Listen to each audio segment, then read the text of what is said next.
Welcome to this journey into one of the most unsettling cases ever recorded in the history of Georgia. Before we start, I ask you to share in the comments where you are watching from and the exact time you are hearing this narration. We want to know which places and which hours of day or night these documented stories are reaching. The year was 1847, when the Caldwell estate stood proudly among the wide cotton fields of Wilkes County, Georgia.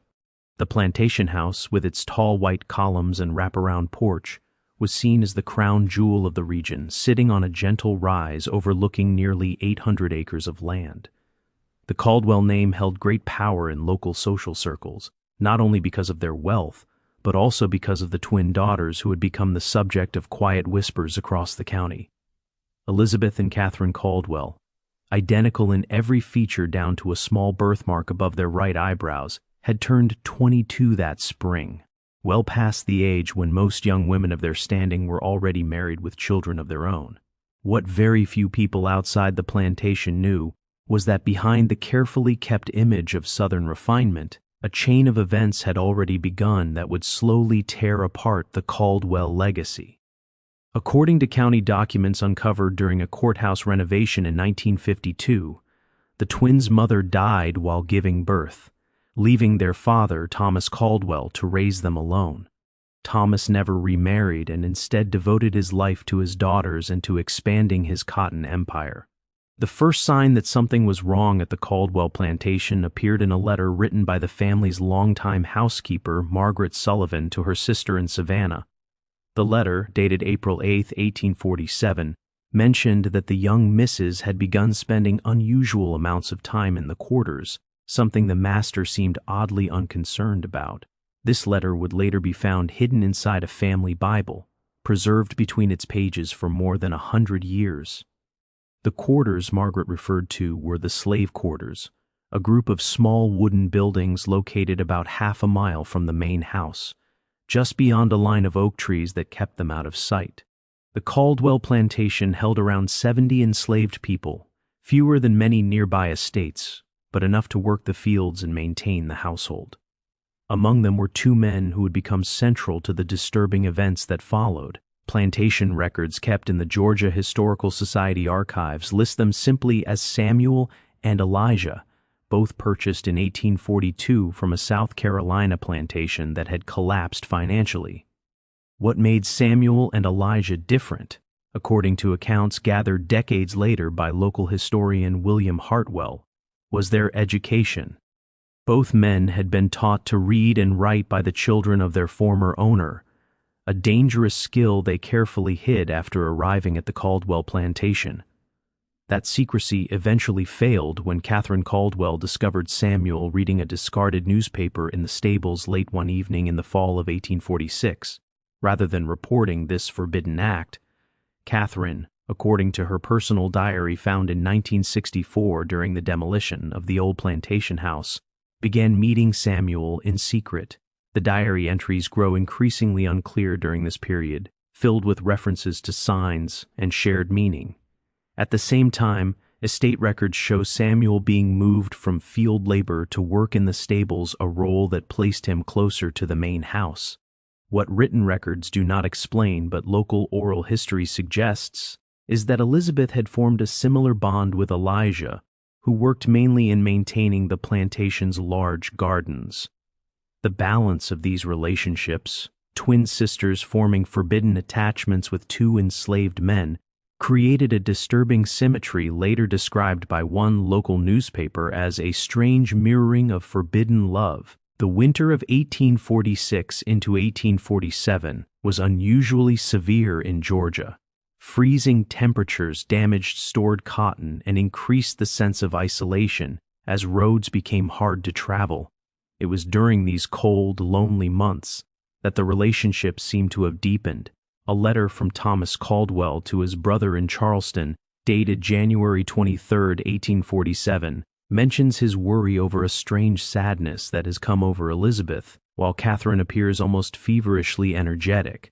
"I fear this winter's isolation has changed them in opposite ways," he wrote. What Thomas did not realize was that his daughters were not suffering from winter gloom, but were instead involved in a dangerous web of secrets and forbidden relationships that broke every rule of their society.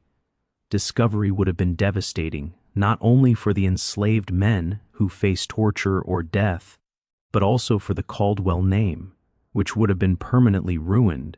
The first solid proof of the true nature of these relationships appeared in a series of coded notes found pressed between the pages of a poetry book owned by Elizabeth, written on scraps of paper and dated throughout February 1847. The notes appear to arrange meetings and express devotion. One especially revealing message reads, "The usual place at midnight. The moon will be new, offering cover. He says C and S will join. 4 hearts beating as 2. This suggested that the twins were not only aware of each other's relationships but were planning their secret meetings together. Rather than acting alone, the sisters seemed to be working as one, perhaps even using their identical looks to confuse and mislead suspicion.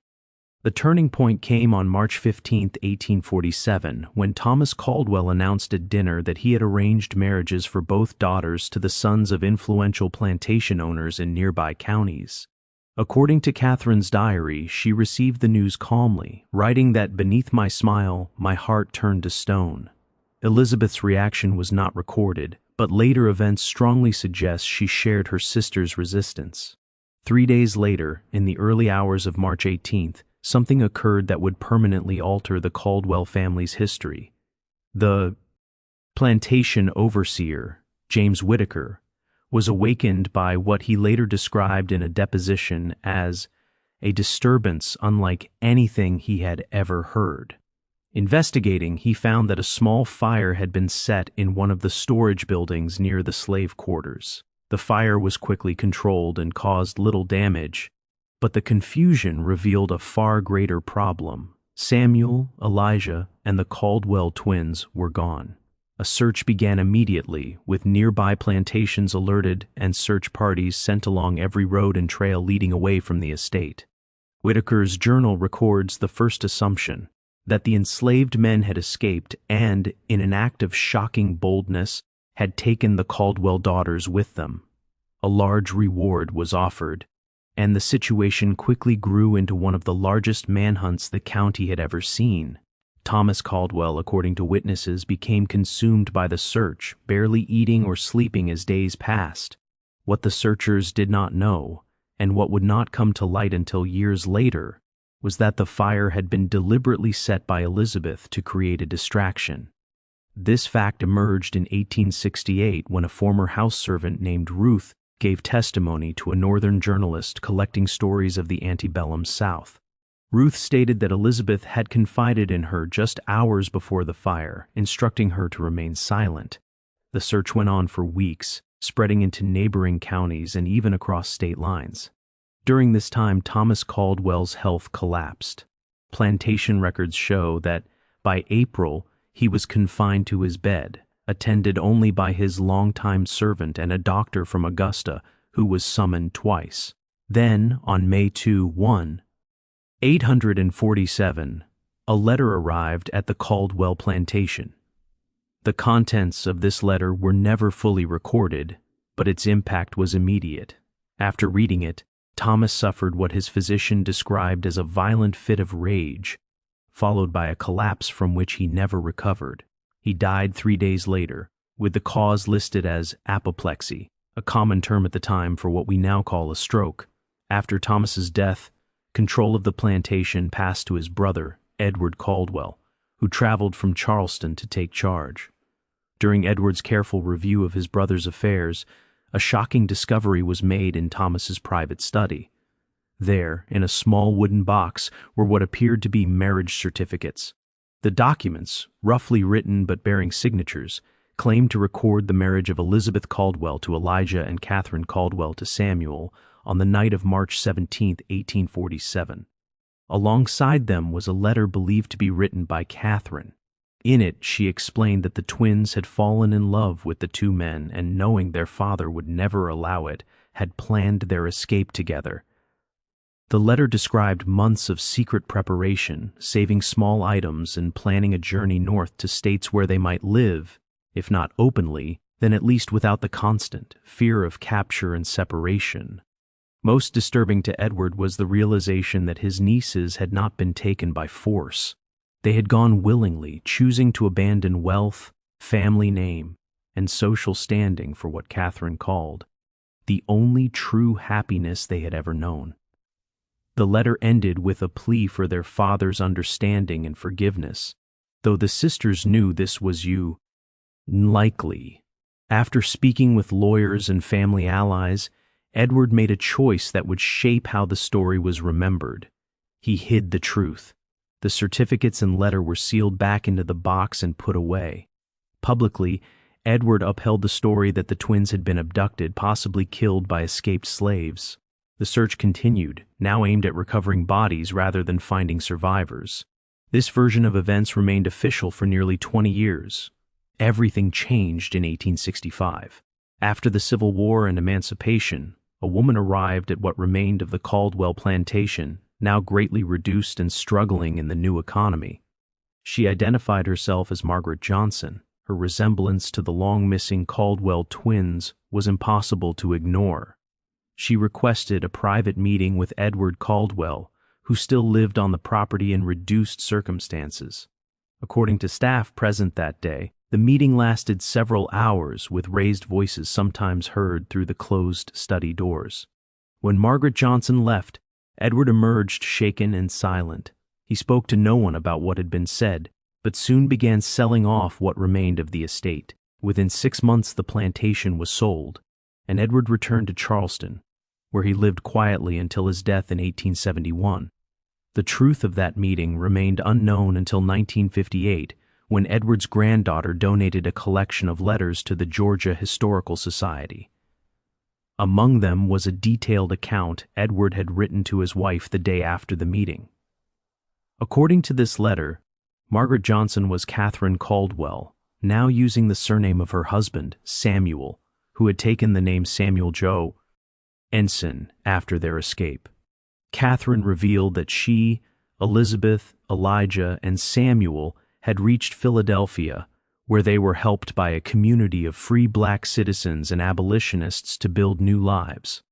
Elizabeth and Elijah, using the name Davis, later moved to Boston, where Elijah worked as a carpenter.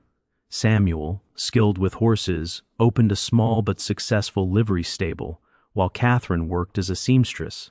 Both couples had children, all raised without knowing their mother's true origins. Catherine explained that she had returned south only after learning that her uncle still controlled what was left of the plantation. She hoped to recover personal belongings that had once belonged to her mother. More importantly, she wanted to correct the historical record and make it known that she and her sister had not been victims, but women who made a deliberate and dangerous choice to follow their hearts despite overwhelming barriers. Edward refused. In his letter, he wrote that revealing the truth would bring unbearable shame upon the family name and upon the memory of his brother. He offered Catherine a large sum of money in exchange for her silence and her promise never to return to Georgia. Whether she accepted is not stated, but records show that Margaret Johnson purchased a ticket to Philadelphia the very next day and never came back south. The official Caldwell story of tragic abduction and presumed death remained unchanged. In 1883, a courthouse fire in Wilkes County destroyed many records from the antebellum period, further clouding the case. Over time, the story became local legend, with exaggerations and even supernatural elements added to what was, at its heart, a deeply human story of forbidden love and desperate choice. It was not until 1964, during the demolition of the original Caldwell Plantation house, that Catherine's diary was found hidden inside a small compartment in the wall of her former bedroom. Covering January 1846 through March 1847, the diary provided the first-hand account from one of the people involved. The diary revealed the depth and complexity of the relationships. Catherine wrote of her initial shock at discovering Samuel could read, followed by curiosity, respect, and eventually love. She described long conversations about freedom, faith, and philosophy that changed how she saw the world and herself. Some of the most moving passages describe her moral struggle as she began to fully recognize the humanity of a man society had taught her to see as property. "I have been blind," she wrote on November 12, 1846, "not only to the suffering around me, but to the meaning of being human. S has opened my eyes, and now I cannot close them again, though the light often hurts." The diary also confirmed that the twins supported one another completely. Catherine wrote of late-night talks with Elizabeth, their shared fears, and the slow formation of their escape plan. The final entry, dated March 16, 1847, reads, "Tomorrow we leave everything we have ever known for an uncertain future. We may find freedom or death, but either is better than living a lie." This discovery renewed interest among historians of the antebellum South. Research in the 1960s uncovered shipping records showing passage booked for 4 individuals traveling from Savannah to Philadelphia in late March 1847 under the names Johnson and Davis. Census records from Philadelphia in 1850 list Samuel and Catherine Johnson, identified as mulatto, living in a largely black neighborhood with 2 children. Boston records likewise show an Elijah and Elizabeth Davis with 1 child, also listed as mulatto. Perhaps the most striking discovery came in 1968, when a descendant of Elizabeth and Elijah Davis contacted researchers after learning about the renewed attention given to the case. This descendant, a professor at a New England university, owned a collection of letters exchanged between the twins during the 1850s and 1860s. These letters showed 2 women who, despite the heavy sacrifices they had made, found meaning and satisfaction in the lives they chose. They wrote about their children, their work, their continued learning, and their involvement in abolitionist movements. At the same time, they expressed constant fear of being discovered, especially after the Fugitive Slave Act of 1850 increased the danger for everyone connected to escaped enslaved people. One of the most revealing letters, dated July 4, 1865, shortly after the Civil War ended, captured Catherine's thoughts on their long journey. She wrote that the day marked not only the nation's independence, but at last their own true freedom. For 18 years they had lived in hiding, always watching their backs. Now, though many struggles remained, they could finally step into the open. Yet she admitted that she often thought of her father, wondering whether, in some way, he might finally understand the choice they had made. She liked to believe that, freed from the rigid world that shaped him, perhaps he could. By 1969, enough evidence had been gathered to significantly change the historical understanding of what had long been called the Caldwell twins incident. What had once been described as an abduction and presumed murder was revealed to be far more complex, a deliberate rejection of the social system by 2 young women who chose love and moral conviction over privilege and safety. The descendants of the Caldwell twins, now spread across the northern United States, have mostly chosen to remain private, with only a few agreeing to limited interviews with historians.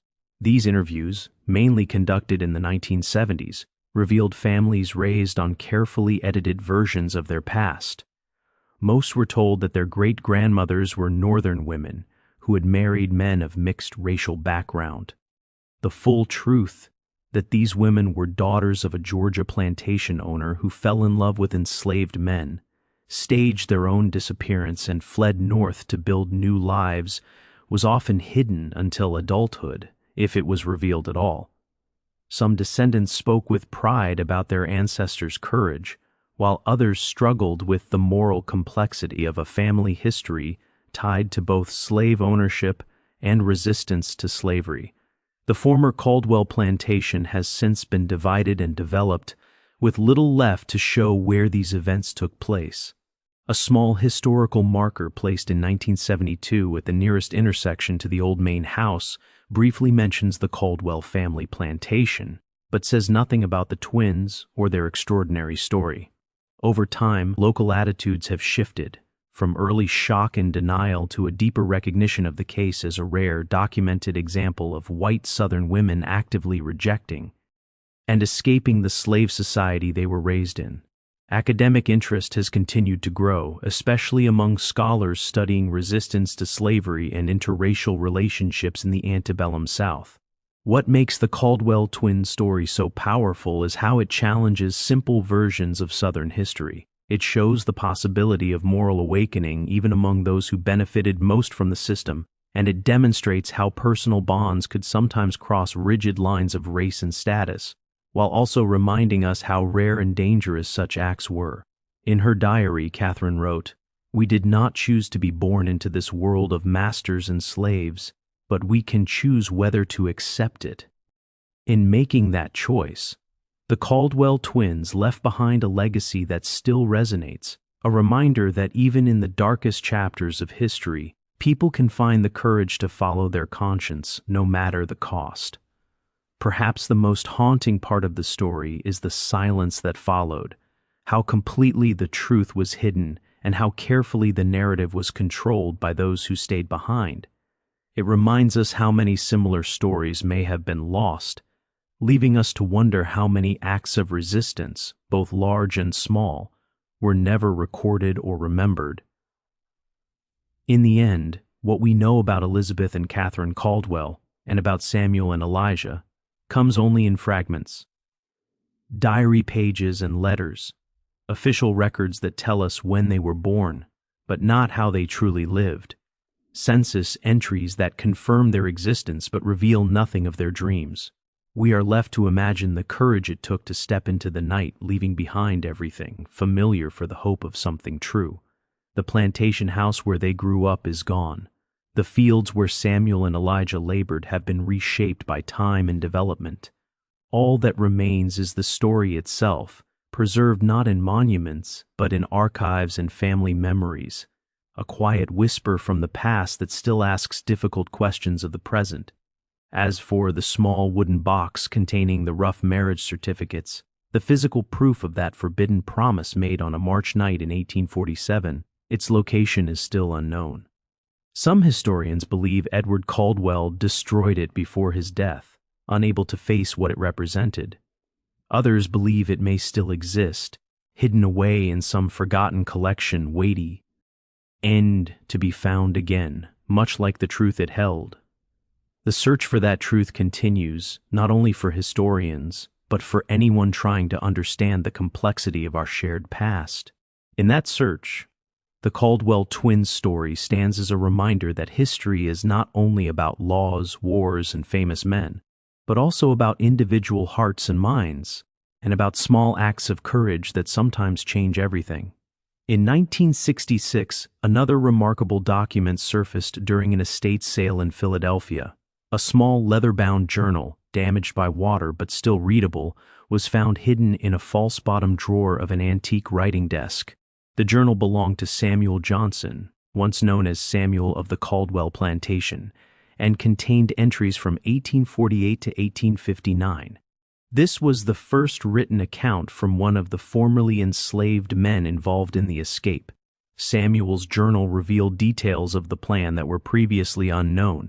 He described careful preparation over many months, gathering supplies, studying maps, and memorizing the routes of the Underground Railroad. Most striking was his account of the journey north, a terrifying 6-week ordeal of traveling at night, hiding during the day, and relying on a network of people who risked their own safety to help them.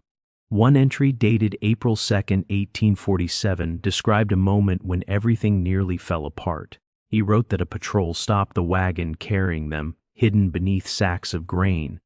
Elizabeth, despite her fear, spoke calmly and confidently to the patrolmen, claiming they were traveling to visit family in the next county. Her voice never shook, even though Samuel could feel Catherine trembling beside him. When the pater all finally moved on, they did not dare breathe for what felt like hours. Samuel's journal also revealed his inner struggles after their escape. He wrote of guilt over leaving family members still enslaved at the Caldwell plantation, of the confusion of sudden freedom, and of the constant alertness required to stay safe in Philadelphia. His reflections on his relationship with Catherine were especially moving. In an entry from 1852, He wrote that she sometimes spoke of what she had given up to be with him. He reminded her that he understood her sacrifice deeply, perhaps even more than she did. There were days when he saw her watching well-dressed women from their window and wondered if she felt regret, but then she would turn to him, and he would see in her eyes the same determination that led her to choose this life, this freedom, this imperfect love. The journal also showed that contact with their former home was not completely cut off. Samuel described Catherine's letters with Margaret Sullivan, the former housekeeper who had once noted the twins' strange behavior. Margaret, who moved to Richmond after Thomas Caldwell's death, quietly passed along news from Georgia and the aftermath of the twins' disappearance. Through these letters, Catherine learned of her father's death and her uncle's control of the plantation. This information eventually led to her risky return to Georgia in 1865, a decision Samuel described as reckless but necessary for her peace of mind. His entry after her return suggests the meeting with Edward Caldwell brought no closure. She came back more troubled than before, weighed down by the knowledge that her father died believing she had been taken by force, perhaps even killed. In 1967, another important discovery emerged when researchers found church records from a small African Methodist Episcopal congregation in Philadelphia. These records documented the baptisms of the Johnson and Davis children, listing godparents for each. Notably, Elizabeth was godmother to Catherine's first son, and Catherine was godmother to Elizabeth's daughter, showing that the sisters remained closely bonded despite the difficulties of their new lives. The records also showed that both families moved often within Philadelphia and Boston, likely due to fears following the Fugitive Slave Act. These frequent moves about every 2 years reflect the constant anxiety that shaped their lives during this time. By 1855, city records show Samuel Johnson had built a modest but successful livery business in a largely immigrant neighborhood of Philadelphia.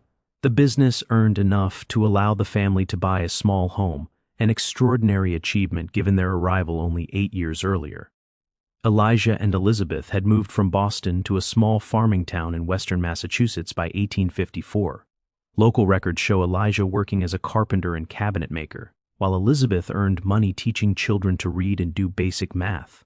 Their rural isolation may have given them extra safety, keeping them away from the attention they might have faced in a larger city.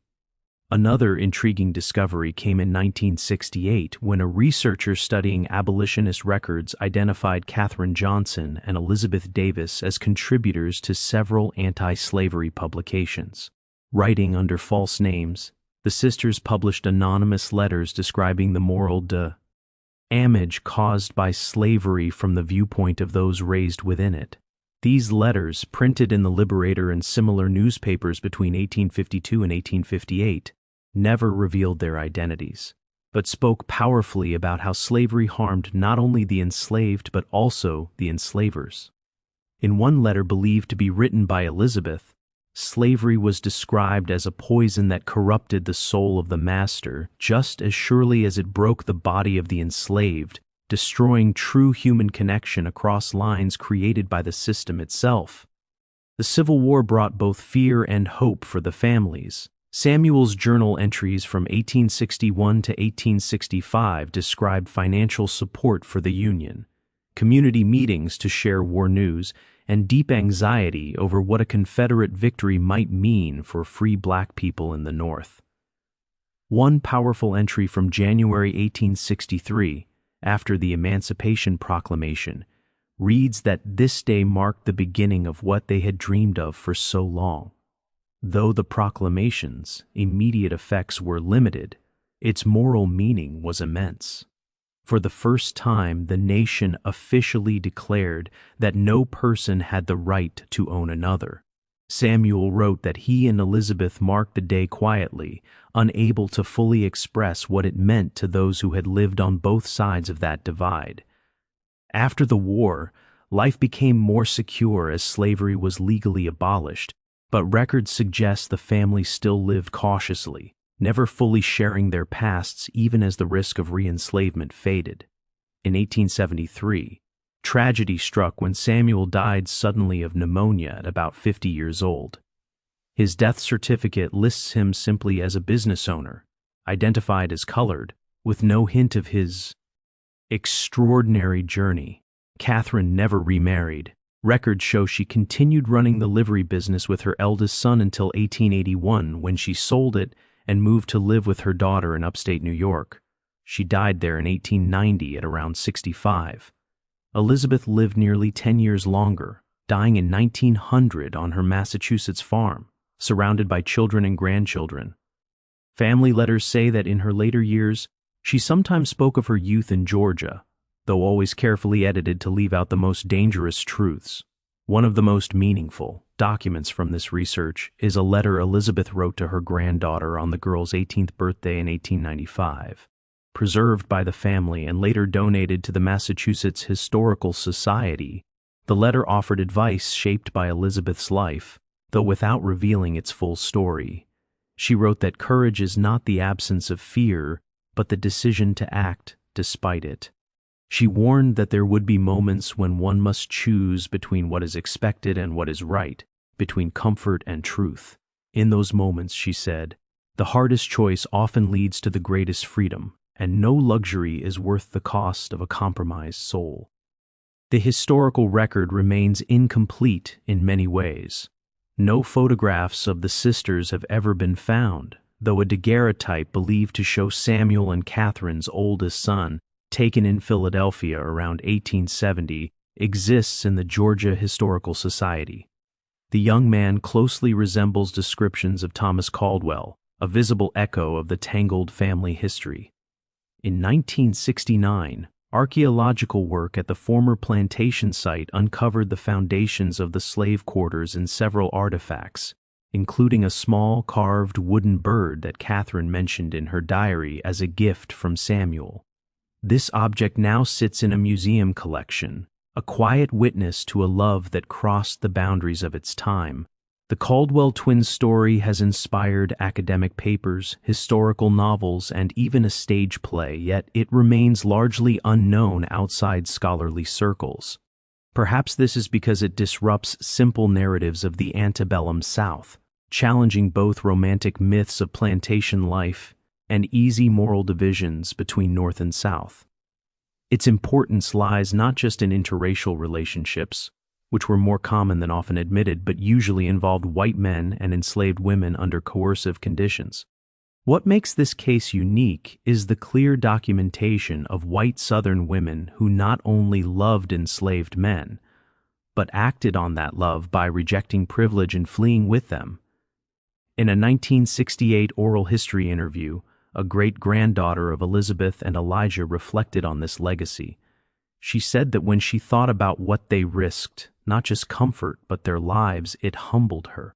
They had the courage to look at the world they were born into and say, no, even it cost them almost everything. The Caldwell twins' story now lives in a space between documented history and legend. The core facts are supported by evidence: their disappearance in 1847, their reappearance in the North under new names, and Catherine's brief return to Georgia after the war. Yet many details remain unclear, surviving only in partial diaries, letters with missing pages, and fading family memories. Like many stories of resistance, especially those involving women, the full truth has been shaped by time, silence, and deliberate concealment. In 2002, one final discovery added another layer. During renovations of a former Philadelphia boarding house once used by Underground Railroad fugitives, workers found a cloth pouch hidden inside a chimney. Inside was a gold locket holding tiny portraits believed to be of the Caldwell twins as young women, along with a folded note reading, Elizabeth and Catherine, Georgia, 1844.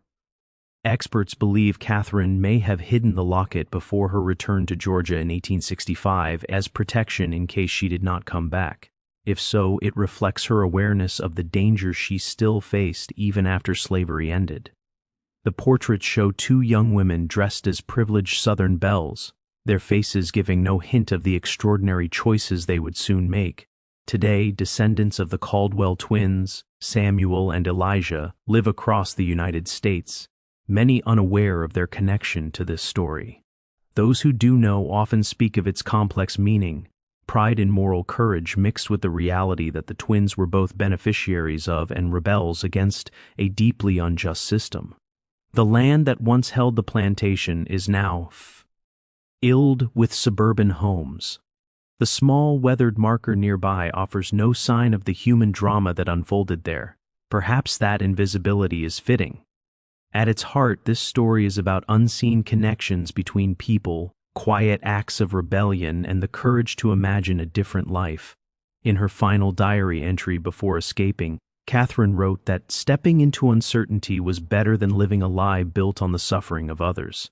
That choice, made on a March night in 1847 by two privileged women and two enslaved men, still echoes today. It reminds us of the power of conscience and the human ability to awaken morally, even in the most unlikely places. As memories fade and documents decay, the echo grows quieter, but it remains, urging us to examine our own choices, our compromises, and our courage in the face of injustice. In that way, the story of the Caldwell twins is not only about the past, but about the present and the future, about what we are willing to risk for love, justice, and the freedom to live by our deepest values.